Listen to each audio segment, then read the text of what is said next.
What inspires you to do what you're doing? Yeah, man. So yeah, it's. I think everyone kind of has a humble beginning whenever it comes to kind of what inspired you, and really kind of what inspired me was getting over kind of a life change and pivoting, as a lot of people know or you might not know, is that I wanted to be a professional skateboarder for my entire life. And basically, we were doing a lot of little skate videos and stuff like that, and just kind of having that jackass life almost too. You know what I mean? Just kind of having fun with it, like having too much fun with it on, for the most part, and everything. And Back in the day, skateboarding part, big reason why I got into editing and then into film today. Back in about 2012, I basically, came into some, health challenges. Went to the hospital. Long story short, wasn't able to skate at the level that I was wanting to get to professional.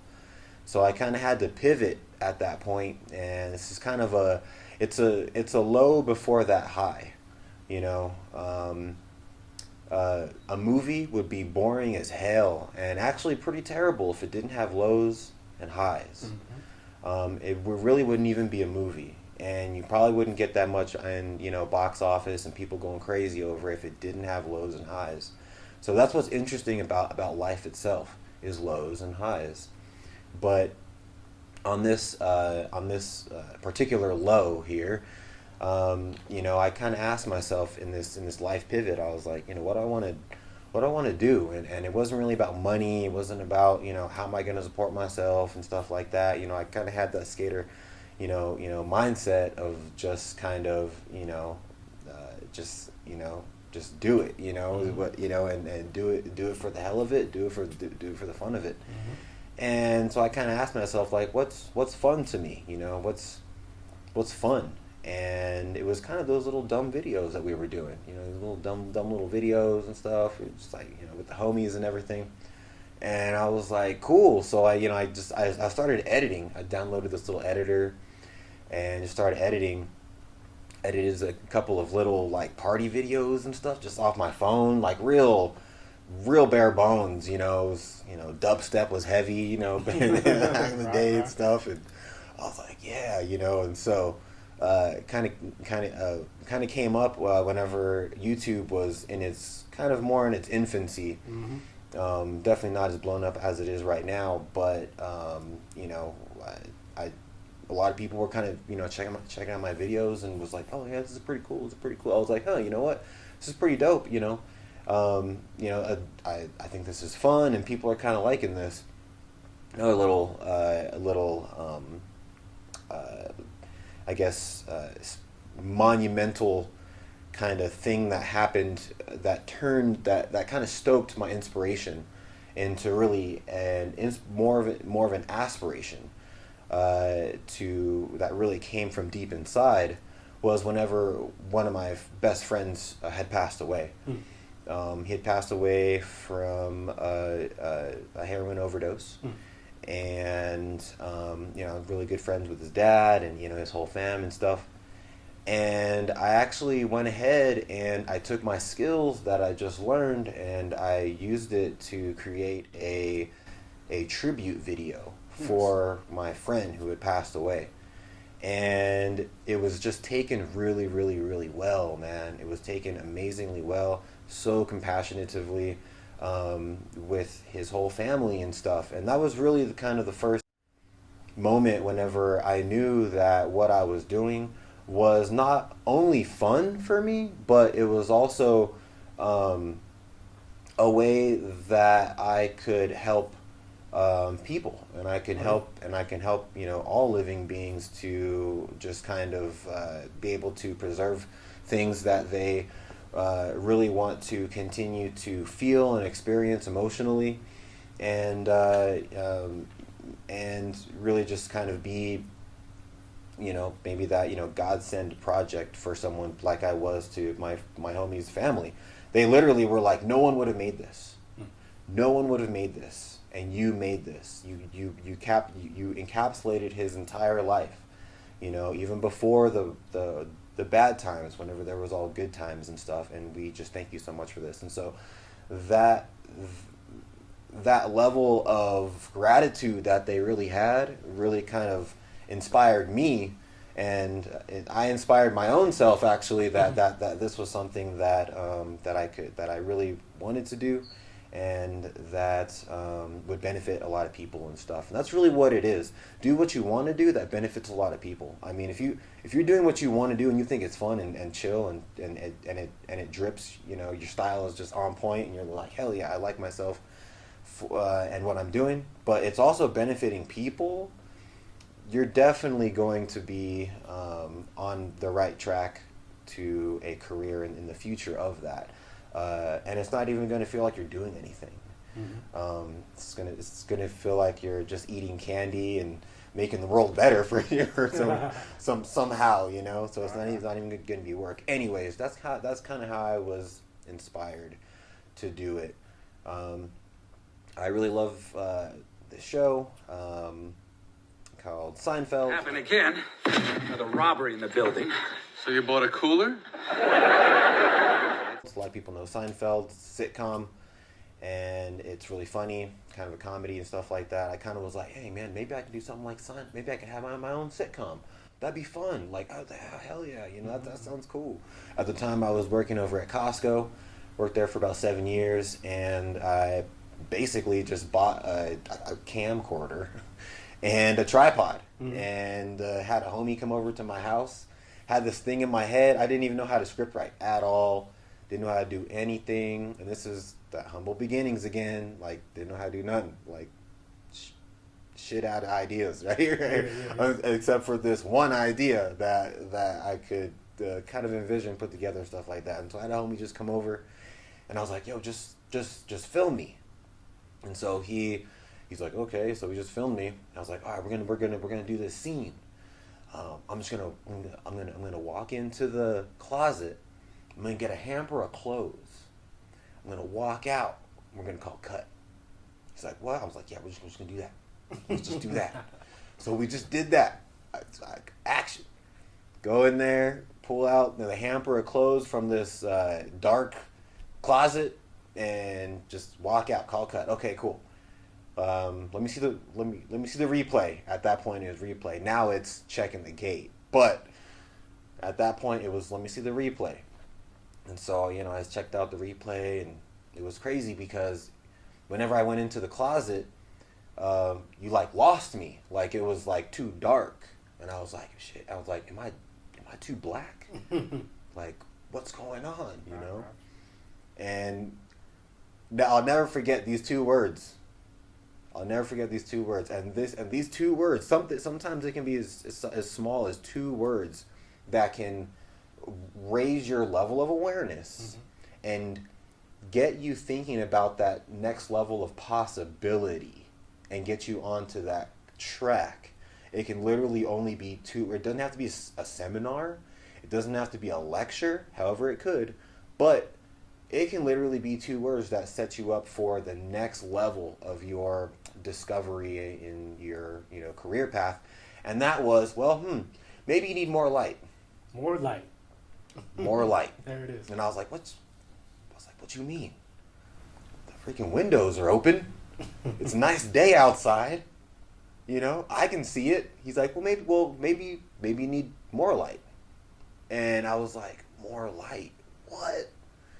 I got on YouTube, got on the internet, stuff like that. I looked up more light for film, cinema, light, you know, this, that, you know, all these things. And that really set me up for the next thing whenever it came to production. You need light. Cool. I did that. Oh, you do a DIY something. You go to Lowe's and get some work lights. And then, you know, you're like, what are they putting on them lights? Oh, it looks like wax paper. Just get some wax paper. You put it on the lights. That shit burns up. You're like, why did it burn up? You're like, oh, because it's not diffusion. Oh, what's diffusion? Oh, this is diffusion. It doesn't burn up in the light. It's not wax paper. It's actually, you know, fire, you know, retardant, you know, stuff like that. You know, it doesn't burn up. A lot of people are like, oh, these are all technical terms we use on set. Stay with us. For the most part, I'm trying to go as basic as I can here, of course, for the first part and everything. And so, yeah. And so, anyways, just needed more light. And so that kind of got me on a trajectory of how to put together a professional, you know, film set and everything. So a little bit after that, after we had a couple episodes and everything, and you know, it was getting pretty good, you know, with the homies and friends and stuff like that. I finally made a decision to go to school. After all that. So, I mean, before you went to school, what kind of episodes were you making? And like, what was the idea before you had the main concept? Yeah, so we made this show. It was called Tregged. Okay. Tarygged. Tregged. And Tregged, for all you Treggers out there. Oh, yeah. Tregged was an idea that... Tregged was a word that we all had with the homies that was kind of... that was used for every situation. It was kind of one of those words, you know, that was used for every situation. You can treg it up. You can be a tregger. You can treg on someone. You can get tregged out. You can get tregged up. You know, you can do whatever. And we kind of had this before I got into film. We kind of had this thing in our crew as far as tregging. And so I made this sitcom that was about minorly unfortunate events, and we called it Tregged. And everything was tregged. We were treggers. We were tregging it.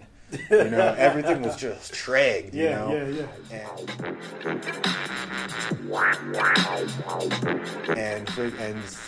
that was, and we made little episodes about that. I just had my friends come over and stuff like that. Tregged. And we just kind of made a few episodes. We made like 3 episodes. And they're actually on YouTube if you guys want to check them out. Very humble beginnings, again. But as far as that goes, it was just a comedy. You know, after that, you know, I was like, I want to go to school for this, you know, and I feel like a lot of people think that that's kind of backwards. They think that, oh, well, you should go to school first and learn about everything before you even know if you like it, and then see if you like it afterwards, and then maybe you'll get a job after that, and maybe you'll continue to like it after you spend this money on school.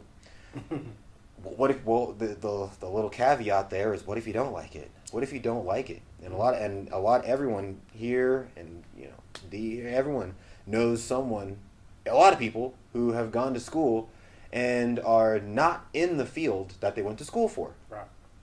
Happens all the time. And so I kind of did the backwards approach, but I think it's really more forward thinking, as far as get your hands dirty first. See if you really have a passion for this first. See if make sure it's fun.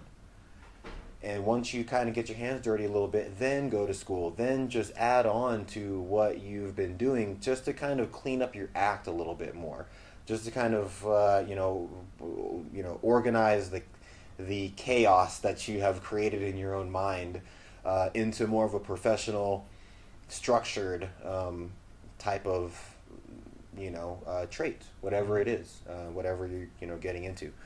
And so went to school and everything, and lo and behold, I'm still in the field that I went to school for. So I mean, it 100% worked. 100% worked.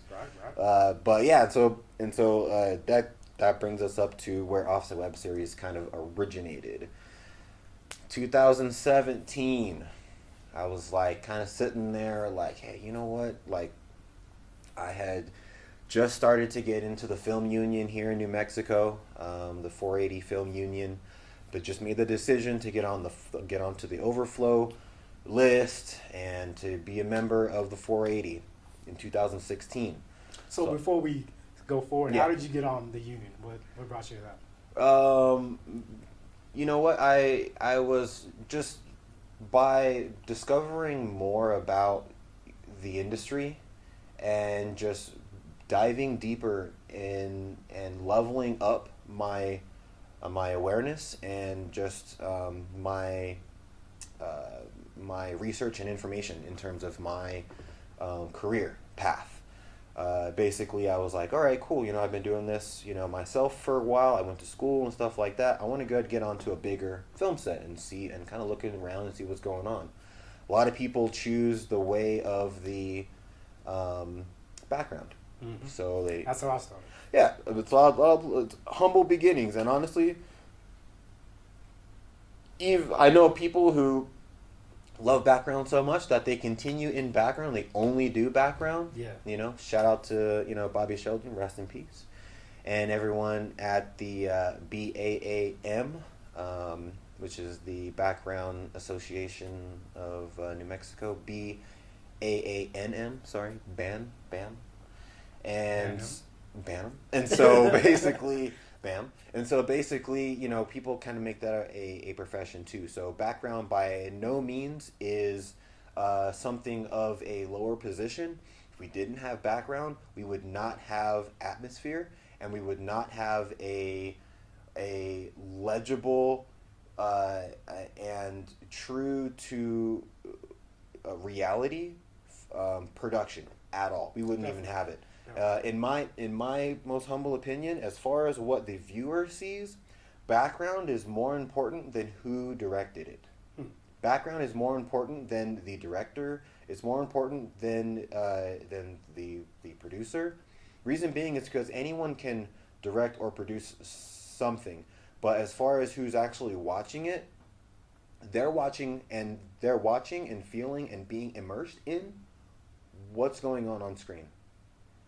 They're not really, for the most part, a lot of people in our culture of Netflix and things like that, with so much content going on and stuff like that, they're really looking to see how immersed can I get in the feeling of this picture.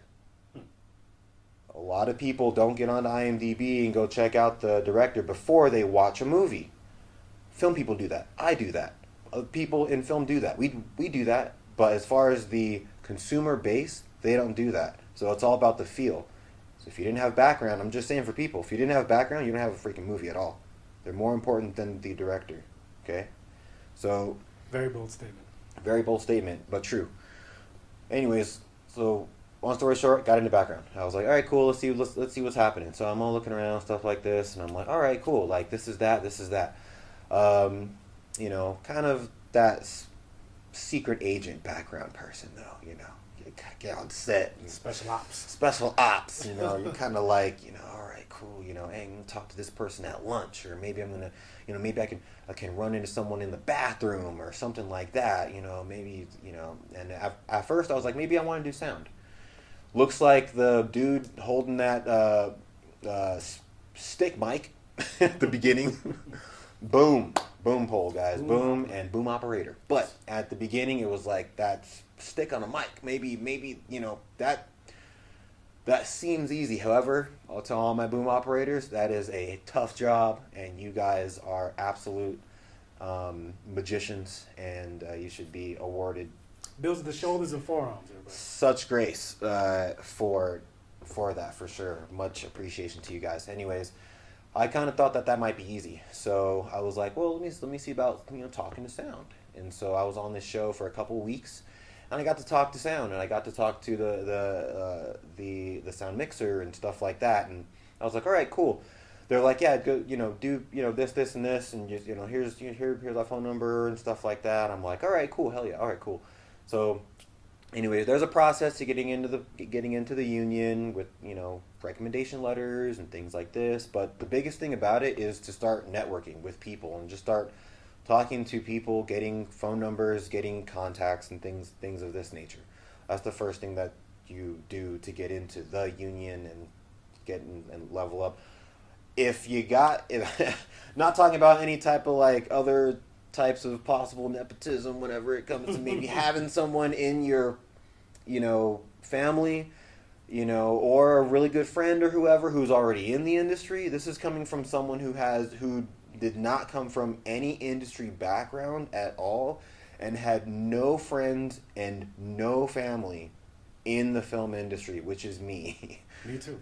You as well. This is coming from literally 0% network for sure. And so basically, kind of getting that and everything. After background, kind of got onto a job, doing some boom and stuff like that, and just kind of went up the chain there. Got to get So your you did days, start things like that. being a boom operator. I did, Okay, yeah, okay. yeah. So I actually did start in sound, yeah, Nice. and everything. So that was pretty dope. Did about a year of that, and I was like, man, it's hard to get up in the film industry. Like, again, coming from 0% like network, I didn't have anyone to kind of rely on to get me into the film industry. So I had to do a lot of backdoor approaches, a lot of approaching people and talking and networking and stuff like that. Old school networking, which a lot of people in this day and age they're not really, number one, too keen on, but number two, they're not very confident about these days. These days, it's more so about being on a computer or on a phone. It really isn't about approaching people, And so people get, they can get kind of, they can lose confidence whenever it comes to maybe approaching people who they don't know. Strangers, they call it. Well, this stranger could be your into your career. So, and maybe even your best friend at the end of this. So a stranger turns into a friend. Think about all of your friends. They were strangers as well. Mm-hmm. Think about your entire family. At one point, you did not even know them. At one point, your mother was a stranger. Strangers are very, very valuable, so value them because they could be your best friend and they can help you out a lot. But anyways, long story short, dropping that knowledge. Long story short, I was like, cool, it's hard to get in the industry. So I was like, I want to come up with something else. 2017 hit, I was like, yo, I want to come up with something else. I was like, I want to come up with something that is going to do two things. Number one, network me as a producer. Because I was drawn to producing. That's what I started out doing. And I was drawn to knowing all the facets of how to create a universe. How do I create a universe? What are all of the parts? What are all the steps in creating a universe? How do I do that? I wanted to learn how to do that. So being a producer is who and what does that on a film set. They kind of put together all of the particulars and the logistics and things like that to have the universe then created. Okay, so I was like, cool, I want to be a producer. I want everyone to know that I can be a producer. The second thing was that I wanted people to be able to engage into something that was kind of a front door to the industry, because I didn't have one. I didn't have a front door to the industry. I didn't have someone saying, "Hey, do you want to do lighting? You never done it before. Yeah, come on, it's fine. Yeah, you can just learn with us on the job. You never done it before? That's fine. Would you like to? Yeah, that'd be cool. All right, cool. That's all we need, So I had to create something like that basically you couldn't mess up, because it was going to be a low barrier to entry for people getting in, starting their careers in the film industry. Another way that I could, again, help all living beings of our civilization and beyond with what they want to do. It's a way that I can help. How can you help? It's always about how you can help. That's the best way to live your life, is helping people and having fun doing it. Again, having fun. Can't beat you down too much. And so I was like, all right, cool. Well, maybe I can do this thing called offset webs. At first it was like all kinds of different other names. But what other names you come up with? I don't know. Maybe I have a notebook that has all this in it. But I was like actors on the set or something, or I was like home actors, or I was like acting at home, or day in the life of actors or whatever, something like this. It was, and because it was kind of an offset type of thing off of the film set. And so actually it kind of came to me with one of my friends who was a stand-in for Bryan Cranston in Breaking Bad. He was a Walter White stand-in. His name is Joe Griffenberg. Shout out Joe Griffenberg for sure. And one of my good friends, Nick Fury, aka Nick Fury, but really Nick Myers. Shout out Nick Myers as well. Was like, hey, let's talk to Joe Griffenberg. Maybe he can be Heisenberg, and we can have this like day in the life of Heisenberg, And where I was like, that might be kind of cool, that might be kind of chill. Because the other thing was basically, I had learned a couple things from my last two ideas. Number one is that if you're just using friends and things like this and everything, and you're just using people who are getting started and stuff like that, and for the most part you're using volunteers, for the most part, they're going to be kind of switching in and out a lot, because everyone has lives and things like that. So you're probably not going to get a core cast. You're probably not going to get a core crew. And whenever I was trying to get a core crew and cast at first, it was really hard because people have lives, and if you're not paying people's bills and you're not earning a living by doing this, and you're not living by doing this, then it becomes very various. It's you're always getting people coming in and coming out and doing stuff like that. So I was like, I don't really get a core crew or cast.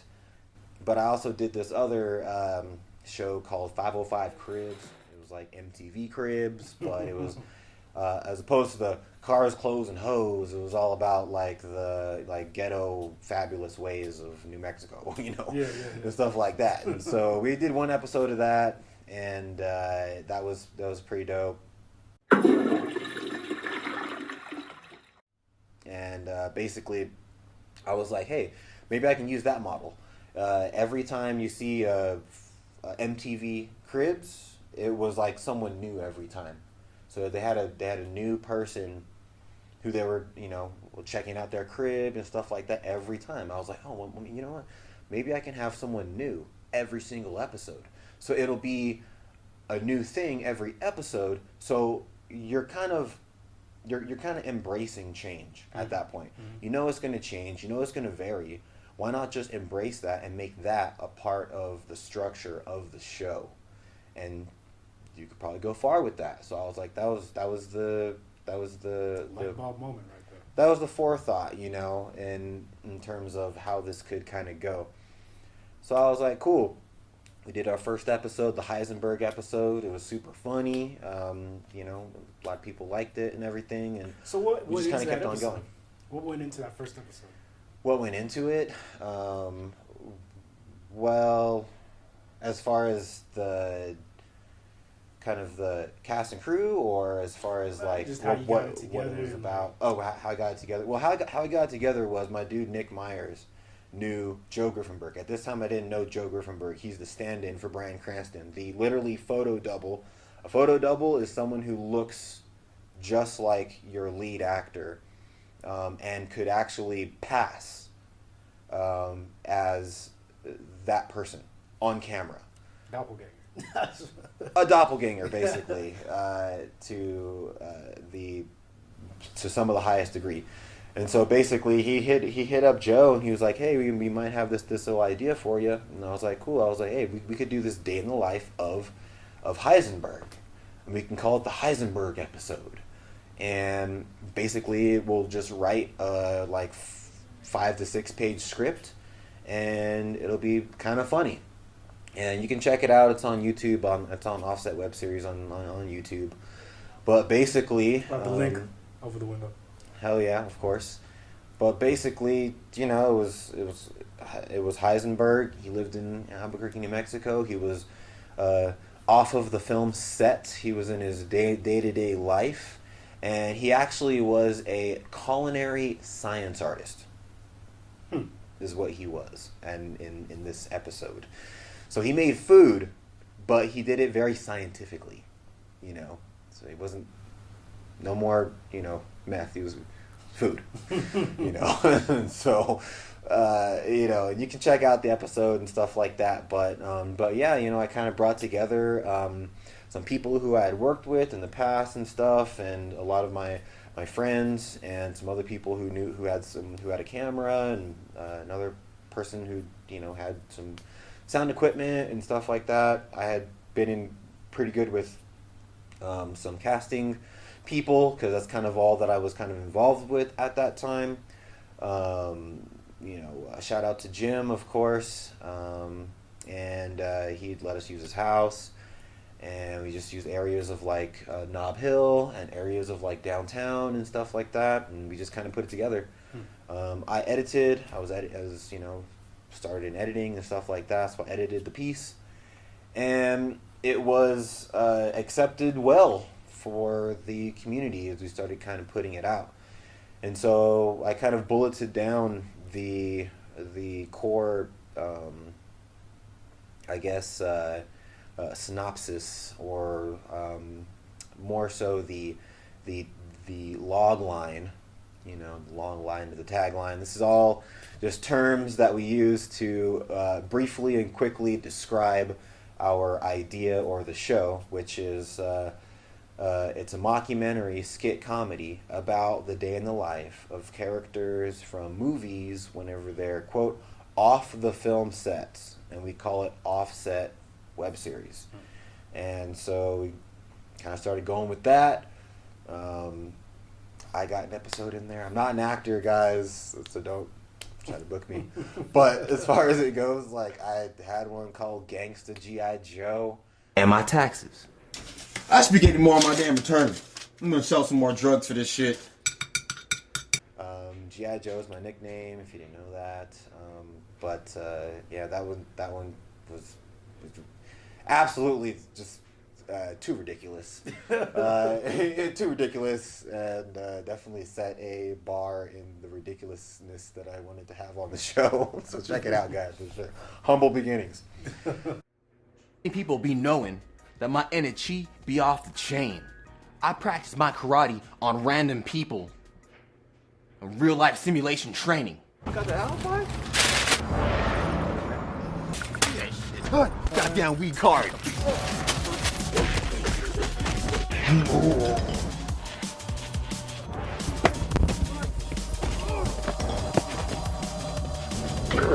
And stuff like that. And so, after that, it just kind of exploded. It just kind of kept on going. And then, as I kind of have said, before and stuff, that, I also was into, business. I have a background in business, background in like network marketing and stuff like that. And so building teams and pushing a product or a label or a brand through a network. And so it kind of came up like that to be able to actually start to enterprise the show out a bit more. So after I kind of started enterprising it and everything, and wanting to kind of get more so above the line opportunities.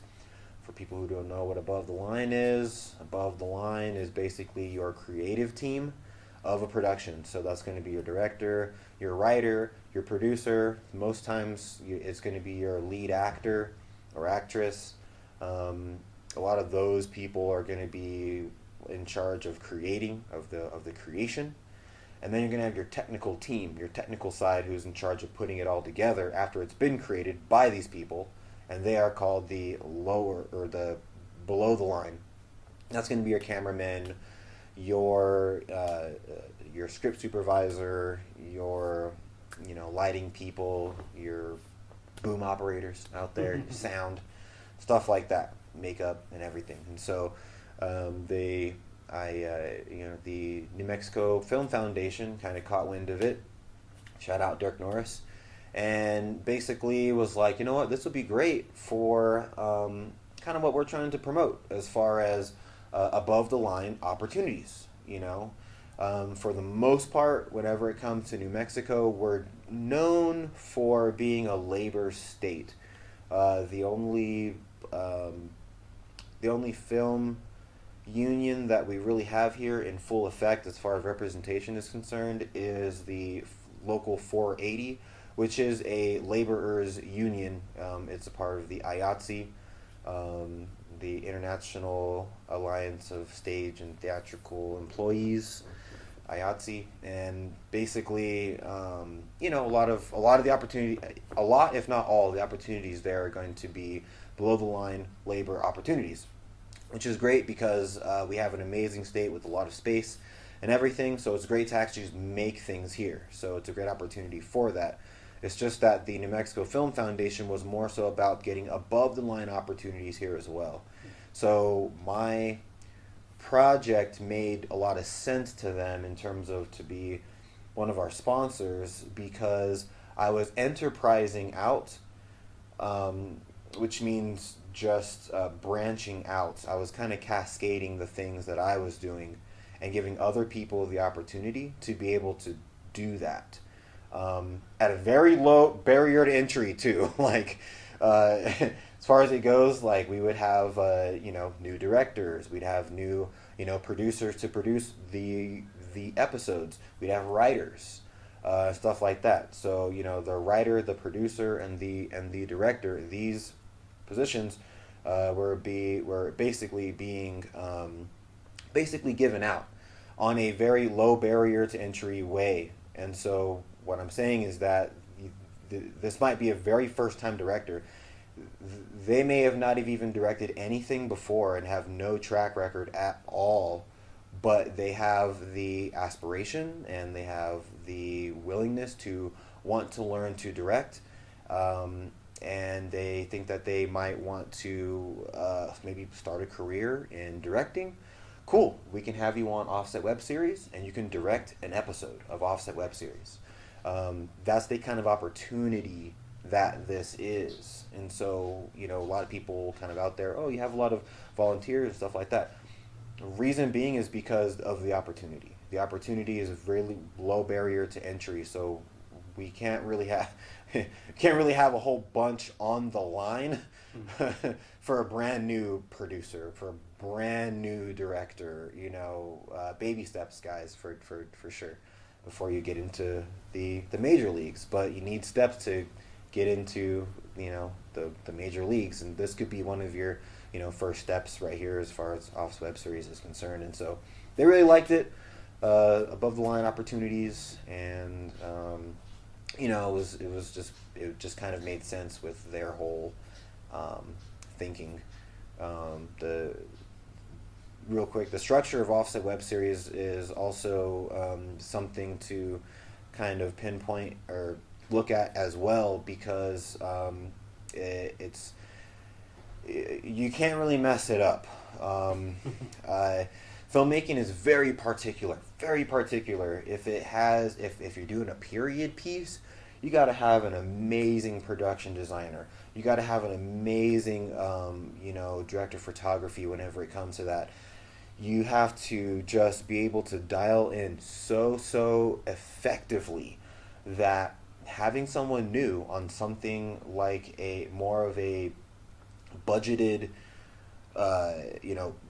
production is absolutely crucial. You cannot have a newcomer on a really high budget production that is very particular. There's really no way to do that, and you shouldn't do that. Reason why Offset Web Series is great is because I've created something that is very basic in all forms and facets and facets. So basically, it's a day in the life, not a night life. So there's no night shoots. So it's all during the day, and we only have 8-hour days, and it's only filmed over the weekend. So that means that people who work like regular jobs who are not in the industry, they usually have a weekend off. So they can come with us for that weekend for those 2 days to come shoot. Even people who are in the industry at a really high level, for the most part, as we know about Fratter days, guys. Sorry about Fratter days, guys. But as far as it goes, for the most part, even if you are on a really big production, stuff like that, and you want to come direct, or you want to come, DP, director of photography, an episode, usually you'd have like a weekend off. So you can come through for a weekend, and you can, come in, help us out in a really big way. I like to kind of mix newcomers with seasoned people as well. So everyone can kind of get the knowledge and the information and the experience that everyone's kind of looking to get, and we can actually have a cohesive, professional production with a lot of more so newer people. And so it's day in the life, not night life, and it's really easy as far as the hours are concerned. But it's also a day in the life. So that means that a day in the life of a modern day, as far as what's around you. So we don't have to have like 1950s sets or anything like that. We don't have to have any crazy props or nothing like that, or crazy backgrounds or anything like that. We can literally have someone at their house. Because remember, it's just a regular day in the life. Going to the grocery store, walking down the street. We had people... We had characters going to the gym. Like, how many people do that in their day in the life? Probably a lot of people. So we just show regular backgrounds. It's not really heavy as far as set decorations are concerned, and so it's just not very particular, and it's hard to mess up. We also have a light load as far as what we can actually do. We only have the scripts can only be 5 to 10 pages max. And in 2 days, that's a load that is accomplishable for these types of crews and casts. So it's good to go. I think that's a dope concept, how you have new people that haven't been in these positions, and you're like, just try it out, see how you like it. Help us help you in a sense of like, okay, well, this might be something you might be good at. Let's try it. I think there should be more concepts like that, where it's like you can have the average person step into this type of role, and you're still helping the production. Mm-hmm. You know what I'm saying? Exactly. I feel like there's definitely a concept that should keep on going, and something that should be utilized more. Yeah. And so when you're getting these people, I mean, what's the process of getting newcomers or getting people that are already on Local 480 and getting them to come out? Like, what's that process like? Sure. Yeah. It's a there's a lot of social media involved. At first, it kind of comes down to getting the most the biggest priority people first, and it's all about prioritizing. So as far as being a producer, there could be, whenever you start a production as a damn producer, there could be so many things that you need to do. So many things that you need to get.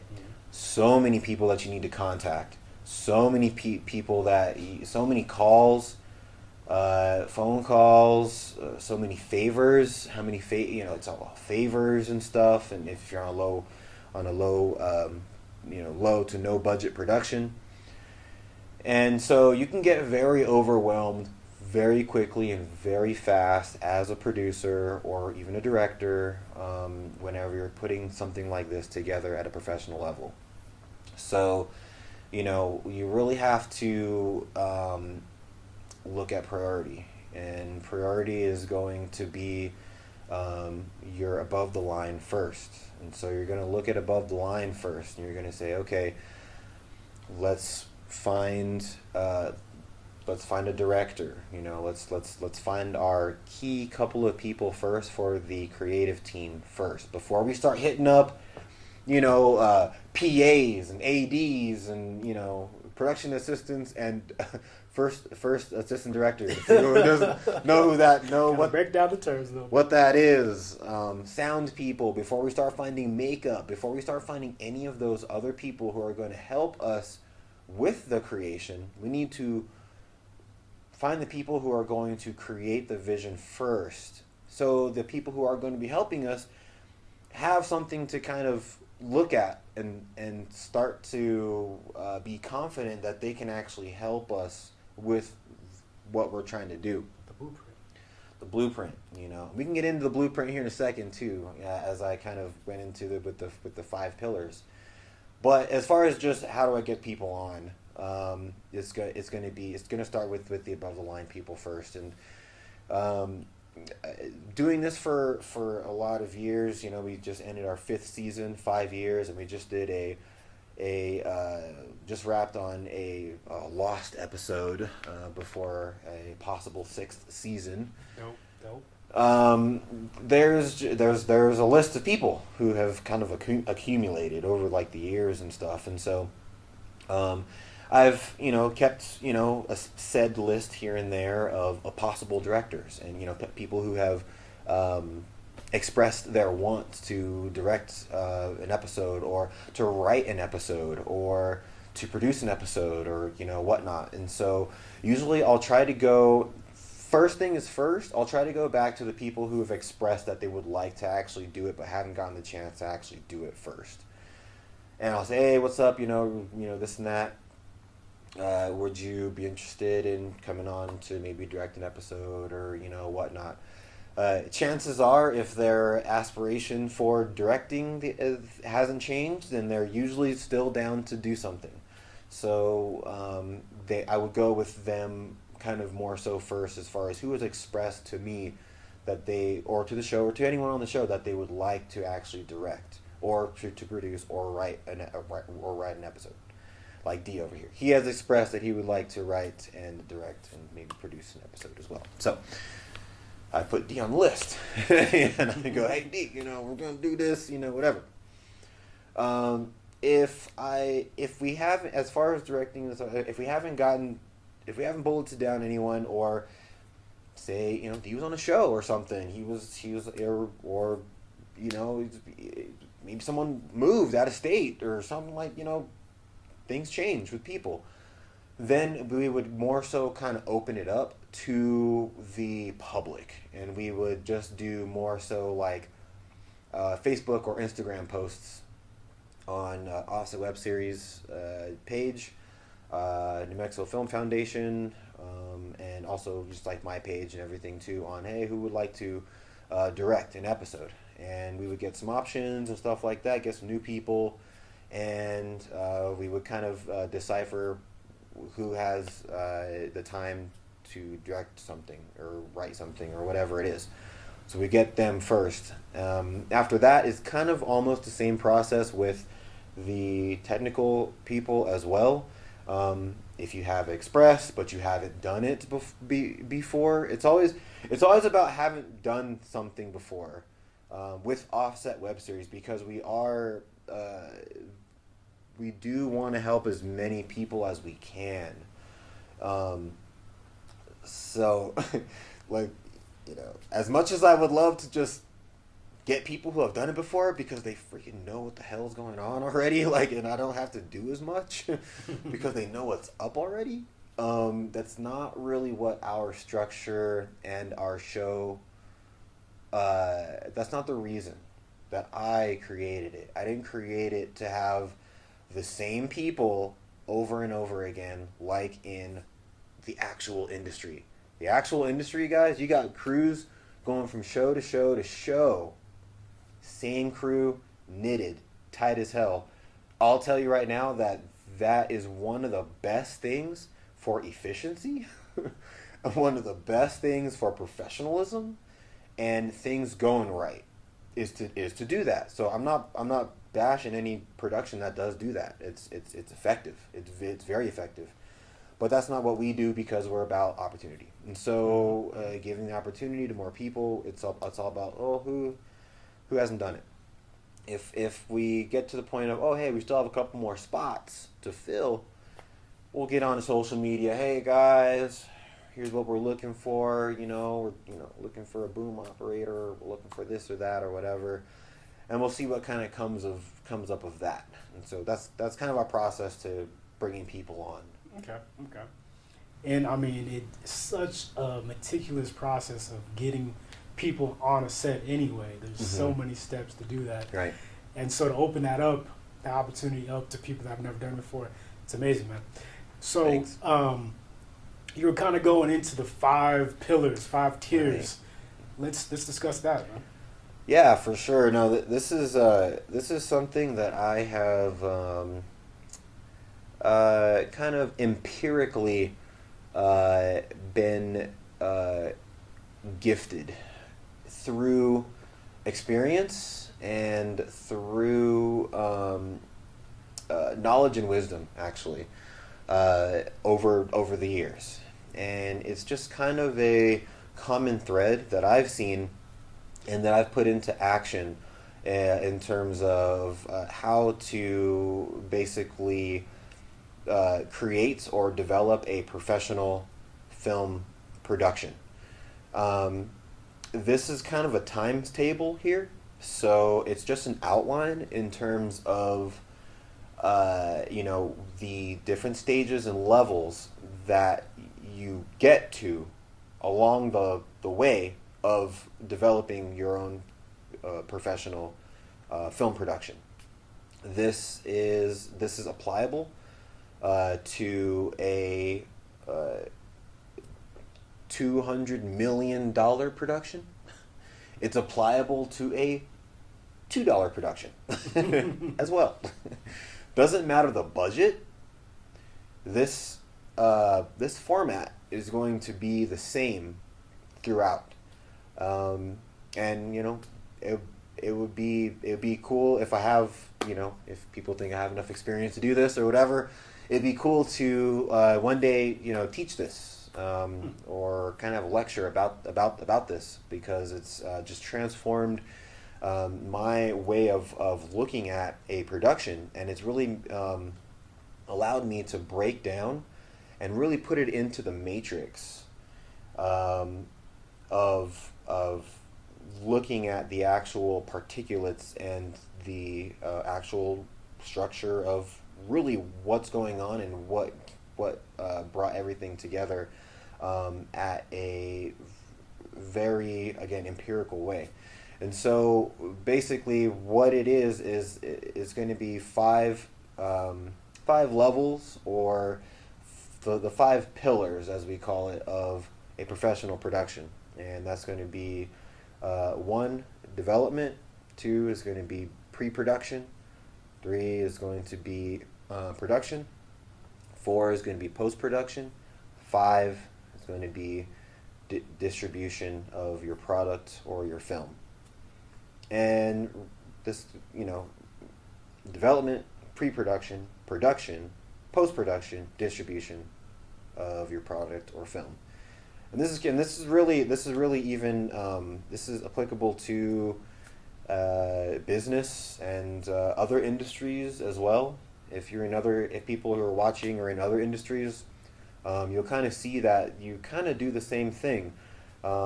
Same thing in building a house. It's kind of the same thing in a lot of things. It's really a common thread to producing, actually, anything on a really high level, and on any level, really, actually. And so basically, number 1 is the development. Development pertains to anything that goes into the creation of the script before it's what they call script locked, or before it's done, basically. To have a done script, you usually have to write it 3 times before it's done. You can't just write it once, or recommendedly you can't even just write it twice. They say there's the write, there's the rewrite, and then there's the rewrite. So 3 times is the usual. How do I know this? I went to school, baby. Went to school. Yeah. So educated. Yeah. So I mean, that's where school kind of comes in. It's like, well, how many times do you write a script? Well, school will tell you that. Well, what do I write about? School's not going to tell you that. School. I don't know about you guys, but as far as inspiring your deepest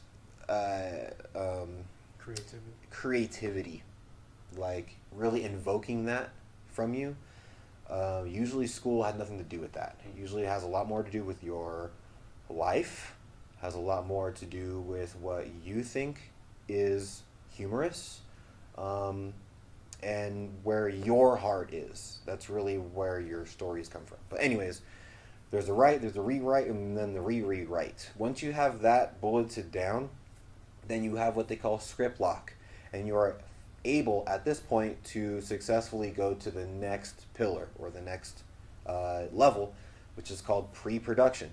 Pre-production is going to be everything that involves getting all of the material and personnel elements of your script together. At first, you may not know what goes into that. First thing is first, you would have to do a script breakdown. You have to break down your actual script. You break it into you can break it into more things, and you will probably, the more particular that you're getting. But you break it into your cast, as far as your characters, have a list of your characters. You're going to have a list of all of the props that are involved, the locations that are involved. That's a big one. Locations that are involved. Any type of set decoration or whatnot that you would be looking for that will go into those locations. Wardrobe is another one that you would be making a note of.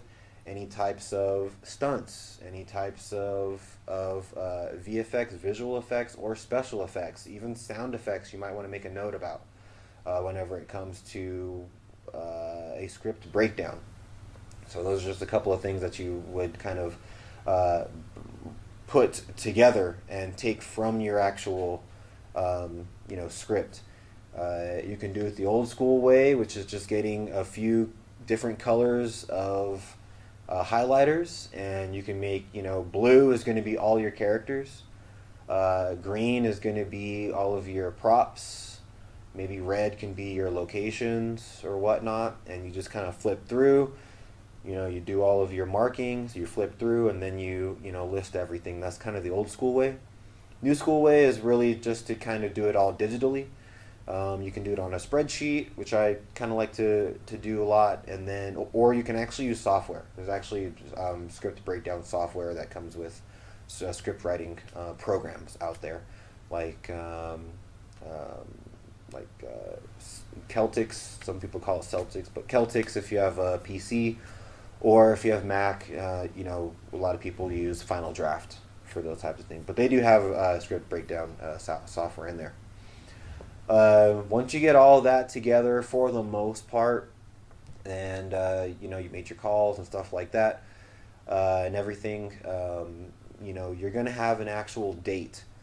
And honestly, I like to kind of put a date out there to when we're going to actually shoot this, to when production starts. We call it principal photography. Is the very first shot. When is the first shot going to take place with everything? When are you going to be ready to actually shoot this thing? And that's going to be basically whenever you get into the next pillar, which is production. Production, everyone knows about. That's probably the most famous, most popular pillar of them all is going to be production. Production is everything that you see in BTS and that you hear about as far as in Hollywood, and all this is going to be behind the scenes. BTS behind the scenes, of course. Yes, acronyms, they're great. But it's going to be all of the filming and stuff like that you really kind of hear about in Hollywood and all that, and everyone knows what that's like. It's chaotic. There's a lot of moving parts. There's a lot of people there. There's a lot of cameras there. But other than that, it's one of the funner parts of all of the pillars, because it's a lot of action, and there's a lot of excitement. And so that's the cool thing about that. Once you're wrapped, cool. Not a whole bunch to talk about there. hey, rap, a little rap party or whatever, get some drinks, get some martinis, as we say, in the business, and yeah, you are wrapped on your picture. Congratulations, huge congratulations. That's a huge moment to be wrapped. After that, you're going to get into the next pillar, which is the post-production. That's going to be the editing and things like this. Your editor, if that's going to be you or someone else, is going to be looking for a lot of notes and things like that, a lot of back and forth whenever it comes to editing. If you're going to be getting music and you're going to be monetizing this thing, there's music rights to get, or music rights to, to know about and to acquire the correct contracting and things like that for music.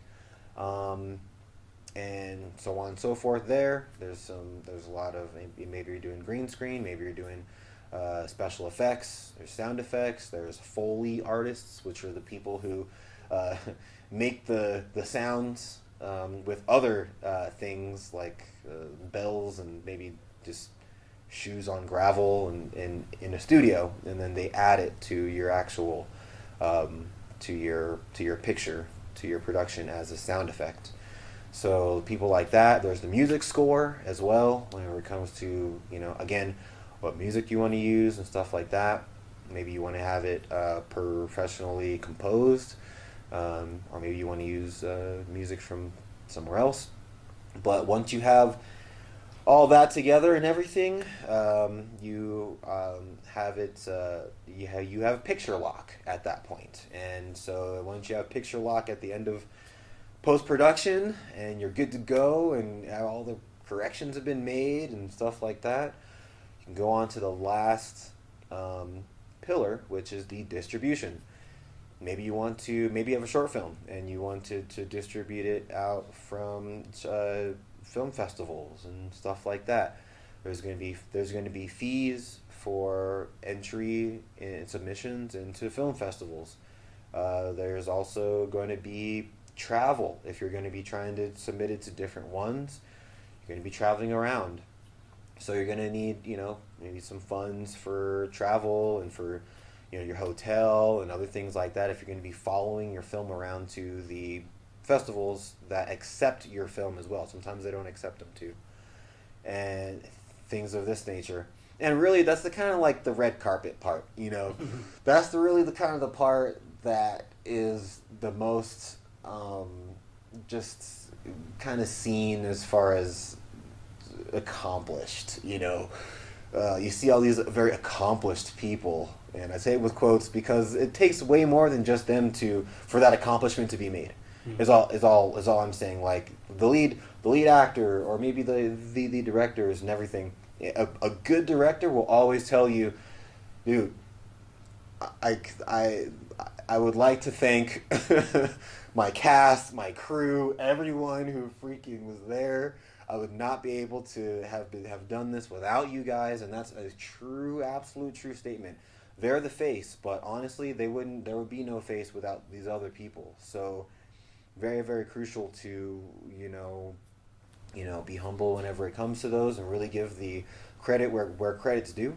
But red carpet stuff and all that, and then maybe you talk to peeps about maybe getting your stuff into a lot of different platforms now. Amazon, there's Tubi, Hulu has a lot of different programs and stuff like that where you can get into. There's also distribution companies. You might get into a agent, as far as talking about big money monetizing and getting into distribution companies. And so and then after that, guess what you do? You do it all over again. The cycle repeats, and life continues to go on and incarnate yet another idea. So those are the five pillars. Once again, development, pre-production, production, post-production, distribution of your product. Bam, there it is. There it is. It's a very extensive description of how it all comes together. Mm-hmm. Very important stuff. Very important Yeah. stuff. So once you have all these steps together and you have everything you need, what are some of the things that maybe you might run into? Any future film creators out there that want to know maybe this is something that, you know, I might have a problem with, I might have an issue with, it might be a pitfall. What are some of the things you have to deal with? Yeah, man, a lot of things. As far as more things being a producer than any other department on set. They're really kind of the unsung heroes here. You know, it's a weird relationship, being a producer, and I can really kind of relate it to being a parent to a family. Honestly, it's like there's a lot of responsibility, and basically you, as far as being a parent, you know, you are responsible for the house, you're responsible for food being in the fridge, you're responsible for, you know, clothes being on their backs, you're responsible for everything there. And if one of those things doesn't go awry or whatnot or this or that, it says a lot about your parenting. It says a lot about the household that you manage, you know, and stuff like this. So that's a lot of pressure on you. But also having everything doesn't come from nowhere. Like, I think Elon Musk was like, yeah, you know, there's going to be a time, you know, whenever we're not going to be able to manufacture stuff. And it's like, he's like, what are people going to do without stuff? Like, you need stuff. You know, where's that stuff come from? You know, where's that stuff come from? Where does it come from? It comes from your parents. Your parents had to work. They had to make money. They had to be able to pay rent to be able to get this stuff called a house and stuff called food in the fridge and all this other stuff and all this stuff that you as maybe a child in the house, you know, would have and use.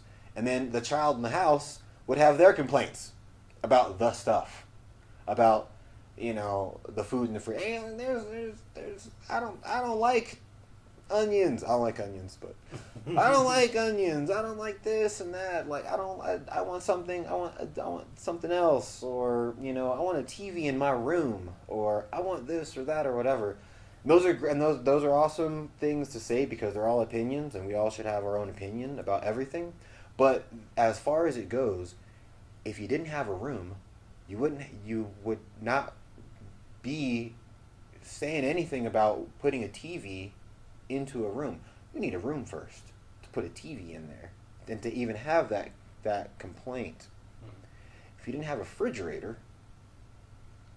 or you didn't have power for that refrigerator, you wouldn't even have food in there because it was just all rot. So you wouldn't even have an onion to say anything about if you didn't have a fridge, or if you didn't have power to power that fridge. You need power first, then you need a fridge, and then you can complain about the oven too. Oven too. You know, it's like you need these things. You need appliances first, and then you need a house to put appliances in, and then to be able, you know. Anyway, so it goes down the line. Same exact thing whenever it comes to production. You got to have, you know, it's always a time race. We're always racing for time, for more time. Well, where do you get that time from? You know, time is a really big one, and sectioning out time sectioning out time is not a priority for the grip department. Sectioning out time is not a priority for, for sound, or even for like makeup, or even for whatever. Sectioning out time is a priority for the producer, and it goes down the line. Number one, how much money we got for this time that we should be having, you know? So, budget, that's another thing whenever it comes to things that we have to kind of, manage and keep in mind. Locations, another huge thing that we have to keep in mind, things like that. The smaller the production, the more it's going to kind of fall on you as far as getting locations, getting to a contact, having a relationship with that location, making sure that the allotted time is going to be there for you guys to come in and shoot. Had a little snafu literally this weekend. Filming our Deadpool episode, we had a location. We had a restaurant, and the restaurant was, we had been in contact with the restaurant for a good amount of time. I was like, all right, cool, everything's all good, great, awesome. It came down to literally the night before the morning that the entire crew had to be there. We had this restaurant for 4 hours. We're going to be there at 9 a.m. Had it for 4 hours. For a few weeks now, we had it for 4 hours. The night before the shoot, at like 11:30 at night, I get a text. Hey man, something came up. Is it okay if we push till the next day? Not really. No, it's not okay. As far as for us, like, we're right smack dab in the middle of shooting. As far as shooting. I mean, it's just only 2 days on off the web series. It's only 2 days, stuff like that. But we're literally in the middle, and literally, even if I get a response right now from you that we can't, we literally have to shoot later today. And so, as far as it goes, all the cast, all the crew, all of the shots that we had bulleted down, all of the location scouts that we went and did, all of the looks that we did, all of the direction, all of the notes that we took as far as for how we're going to execute this and how prepared we are for this and everything would literally go out the window in 1 second. 1 second. Everything that we did. And so we would be behind a whole heck of a lot if we got another location. If we got another location, we'd go over there. Guess what we'd have to do? We would have to literally do everything by scratch and have no plan. Happens a lot on film sets. I'm saying it happens a lot on film sets. It does. That's not what you want. You don't want that. It reflects bad on you, and it reflects bad on your production. You want to be prepared as you can be. You want to be the most prepared that you can for a smooth production, and everyone is happy. Everyone's good. The house is doing great. If the lights ain't on and we ain't got no heat in the house, guess who's going to be crying? Wife and your kids. You know what I mean? Maybe just your kids. You know what I mean? It's not going to be a good experience to be at the house with no light and no heat. And so that's kind of what it kind of comes down to, is very hectic. And so anyways, long story short, I didn't have anyone to relay this to as far as talk to him. No, I'm the dude. I need to put this fire out. There's no one who can put this fire out but me. Who cares about that? No one. No one cares about that. Your director, your cinematographer, all of them, they all need a place to have fun and do what they came to do. They don't care about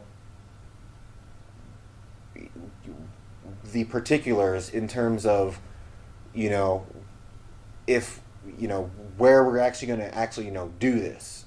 They care about this area. Okay, cool. What are we going to do here? Great. We'll take it from here. But as far as getting the place, as far as making sure we have time, as far as all the things that are very behind the scene, no one but you cares about that. I'm sure people do care as far as if you told them, maybe they would be like, okay, well, maybe let me see if I can make a call. But it doesn't fall on them. Right.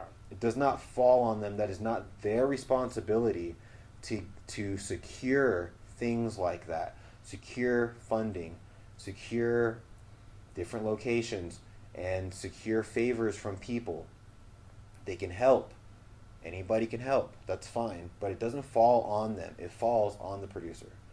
And so, that's some things that you can kind of run into as a producer. Sounds harsh. Sounds like, why the hell would you even want to do that to yourself? And sometimes I do contemplate that. But you know what? At the end of the day, just knowing that your entire life is a trial and error, number one, and you wouldn't be able to even become a being of perfection without trial and error in your own life. Most definitely. As the Buddha says, everyone attains. Everyone attains. Not everyone is attained now. Everyone will. And so getting there is always going to be, there's always going to be, trials, as I say, there is no testimony without a test. Yes. And so getting through that test is kind of the trials and everything. But having that testimony and having something that is yours with your name and something that you're doing for humanity at a really high level that you're the face of is I'm serious, guys, well worth it whenever you are at that fifth pillar, that distribution phase. Once you're there, you're like, this was awesome. I'm going to put myself through this again. You know what I mean? Because it's just so worth it. It's worth the trials, guys. Definitely worth the trials.